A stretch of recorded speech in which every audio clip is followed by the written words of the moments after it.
Hey, what's up, guys? This is Stan Medina from Certified Collision Works. Today, I wanted to bring up, man, I'm excited right now because I posted something earlier about can technicians be millionaires, and I got some good feedback, some bad feedback, some like I don't know, man. This seems kind of fishy, man. But I'm here to tell you, I'm here to give you my secrets. They're not so much secrets; they're stuff that I experienced. Stuff that I experienced through my uh, technician career and stuff that I had to develop and stuff that I've educated myself on. And I'm here to give you this stuff, And I know someone posted earlier like, oh, another pyramid scheme or something like that. This is no pyramid scheme. I'm not trying to sell you anything. I could tell you, honest truth is that out of everybody that watches this video, maybe only one or two will apply some of this stuff and change their life. That's just the way it is, man. Anybody can give you the right information, but if you never apply it, nothing will ever happen, So let's get right into it. Millionaire Technician. It starts off, man.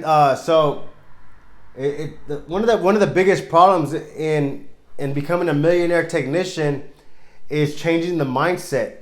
You have to make a conscious decision to change that mindset, and it all starts with up here. You start by changing this. And then it flows to your heart, and then you got the desire, you got the motivation. That's called self-motivation. You make the decision, you have the desire, and then you're self-motivated every day. Okay, so another thing that I hear a lot is like, you can never accomplish anything great working for someone. That's false. That's really a false statement.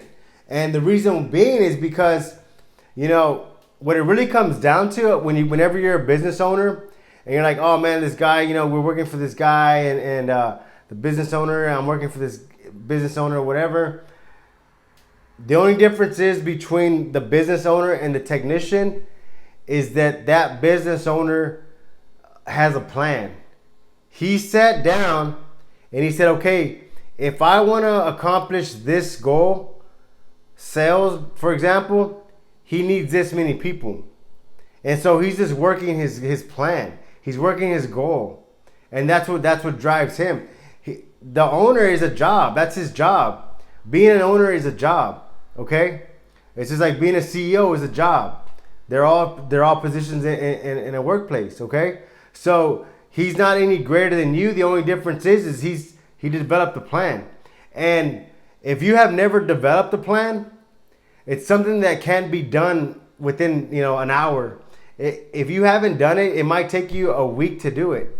But I highly encourage you to sit down with your wife, sit down by yourself, quiet, no disturbance, put your phone away, and just develop some kind of plan that you want. It doesn't have to be a detailed plan.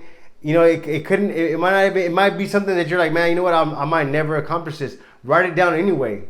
In 5 years, I want to be worth $3 million. Okay? There's nothing wrong with that. Put 5 million, put 10 million, put whatever you want to put. There's no wrong answer. Okay? It starts with changing the mindset. Working for someone is a dead end position. That's a false statement. If you have a plan, you can accomplish anything great. It starts with the game plan. Okay? Any business owner, that's his job, that's his position, just like you're a technician, okay? One of the things too is like the business owner has went through the transition and the mindset of figuring out, okay, what I don't want to be rich anymore, I want to be wealthy, okay? What is the difference between rich and being wealthy? Well, the difference is that rich is only temporary, okay? When you're gone, it's gone. Wealth keeps going while you stop. So if you go to sleep, you're still earning money. When you die, you're still earning money. It's wealth, okay? There's a difference. It's long-term money, okay? So how do you determine what your net worth is? How do you determine how much wealth you have? One way to determine how much wealth you have is to, let's say, for example, if you were to sell everything you own. If you were to sell everything you own today, how much money will you have left after you pay your debt? Okay? And so, remember, if you bought some rims for your car and you paid $5,000 for them, those rims are not going to be worth $5,000. You'll be lucky if you can get $500 for them. So put the real face value on the stuff. And that alone is an exercise that'll really help you change your mindset, because once you start to see hard facts, it's probably going to piss you off. That when you get pissed off, it's going to create an emotion. And that emotion will help you change that mindset, okay? So use that exercise to get your mindset right. Remember too, the job, your job as a technician is the vehicle to get you to your goal, okay? So if your goal is, say, you know what, by next year, in 2-3 years, I want to be debt free. How am I going to get to that debt free position? You're going to get to it by your job, because the job is the vehicle. Okay? That's all it is. The job is the vehicle to get you to your goal. Most technicians, most people that I've met, they just work paycheck to paycheck because they don't really have a goal. They make the money, they spend it, they go back to work. Set a goal, even if it's a small goal. Say, you know what? I'm gonna starting next week, I'm gonna save, $50 a week for my check. That's a good goal. You start by doing that. Do it for a couple months. Say, I'm gonna start saving $100. Those are small goals that you can apply every day, every week, and it starts to build the momentum to some bigger, huge goals. So some of the things that are going to help you build wealth, and one of the fastest ways to build wealth is real estate. Real estate investing has made more millionaires, more billionaires than any other thing, okay? Because it's rapid wealth that you can control. The whole idea about let's invest in a 401k, put your money away, save it for retirement, it's really a trap to keep you, probably at a job for a long period of time. And it's more like a thing of comfort, because if you're investing in a 401k, you feel like someone's taking care of your money, okay? And let's say, for example, you're 30 years old and you wanted to become a millionaire by the time you retire.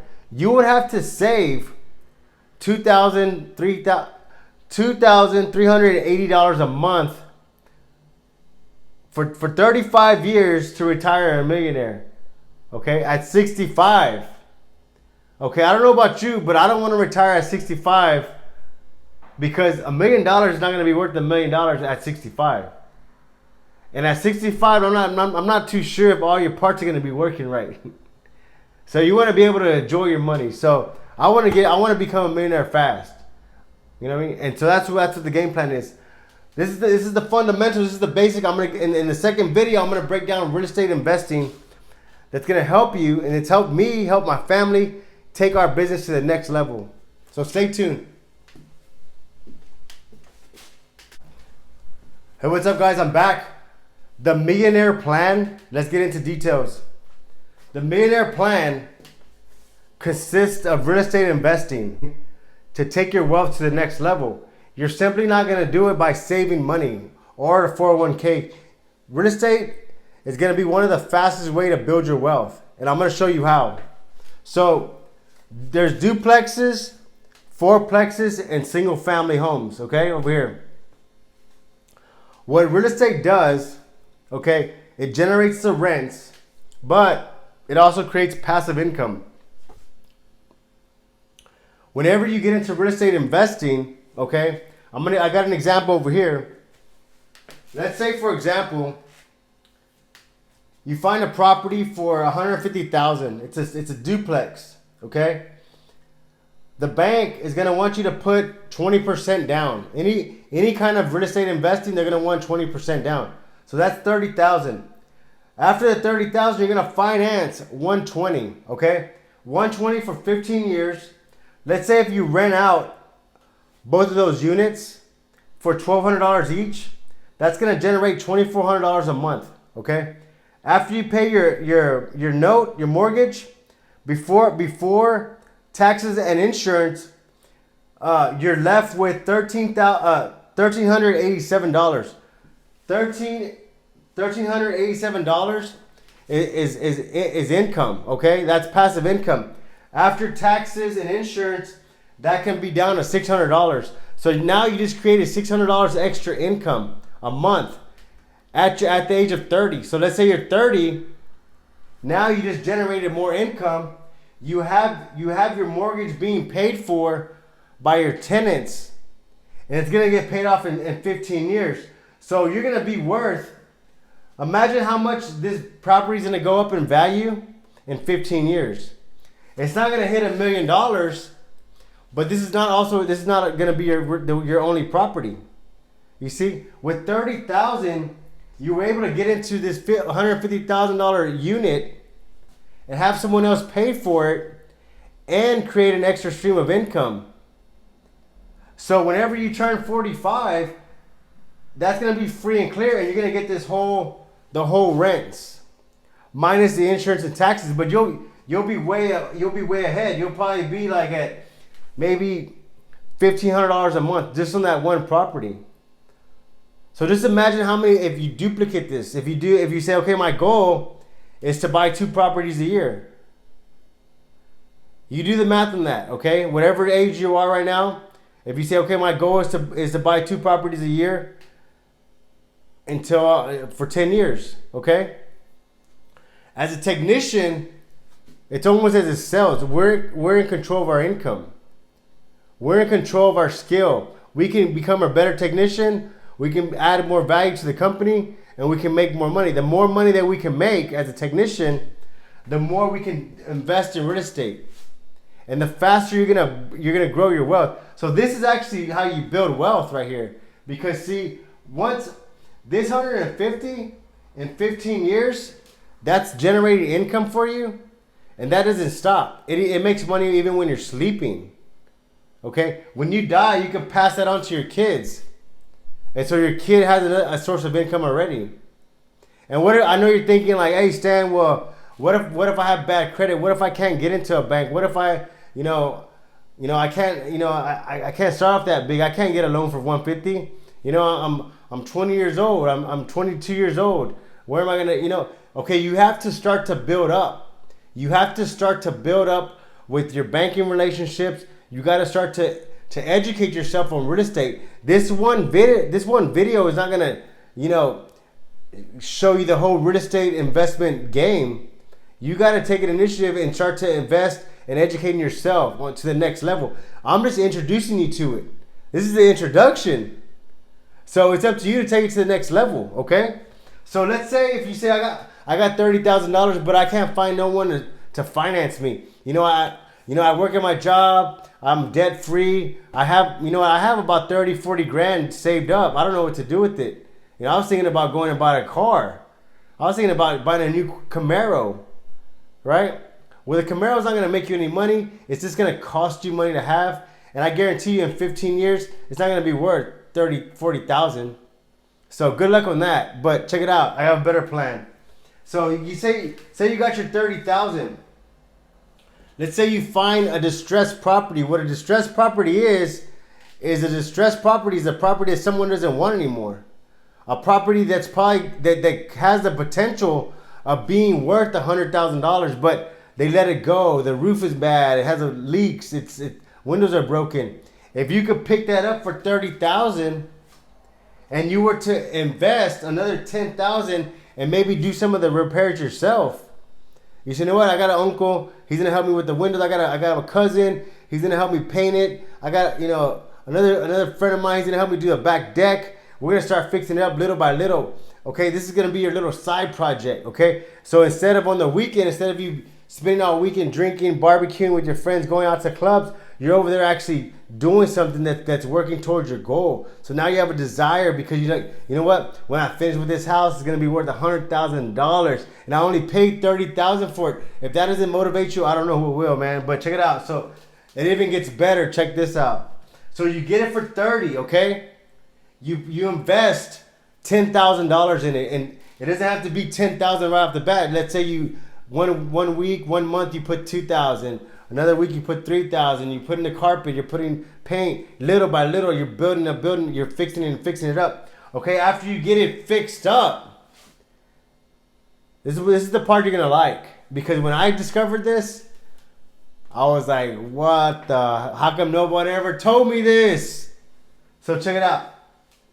Okay, man, this is awesome. You're gonna freak out. Check this out. So you bought it for 30. You put 10 grand in it. Okay, so now you have 40 grand invested into this house. You would have spent this 10,000 on junk anyway. Why not put it on something that's gonna make you money? Okay, so now you have 40 grand to this house. Now you can get this house refinanced.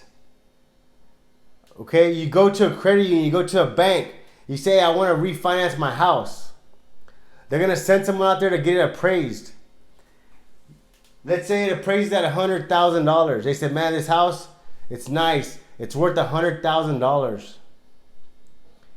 Whenever you decide to refinance a house, you're able to take 80% out. What does that mean, Sam? What is it, 80%? 40, 30? You're throwing me off here. Okay, let me go back. If you buy it for 30, you put 10,000 into it. Now you have 40,000 invested into that. Your money invested in that house. You take it to the bank. You say, hey, I want to refinance my house. The bank says, okay, your house is worth $100,000. You're able to take 80% of the value out in cash. Okay, 80%. So that means you can take $80,000 back. So you just took your 30, the 10 you were gonna waste anyway. You fixed this house up, got it reappraised. You pulled 80 grand out. That's building wealth fast. How long would it have took you to save 80 grand? Put it this way, how long would it have taken you to save 80 grand and to own a house?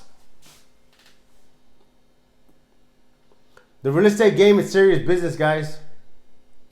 And as technicians, like, it seems like we were raised, or we were just kept in like this tunnel vision of just fixing cars. That's all we know. That's not true, man.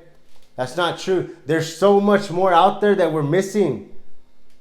And I was a technician. I was the one working on 4 or 5 cars Monday through Sunday, like an animal. I was there. I lived that life. And you know what? I love cars. I love working on cars. I love that feeling of fixing something. But you know what? When you really stop and think about it, you know, we're not really building nothing for our family. You know, yeah, we have this skill, we have this trade. We can do body work, we can paint, we can spray.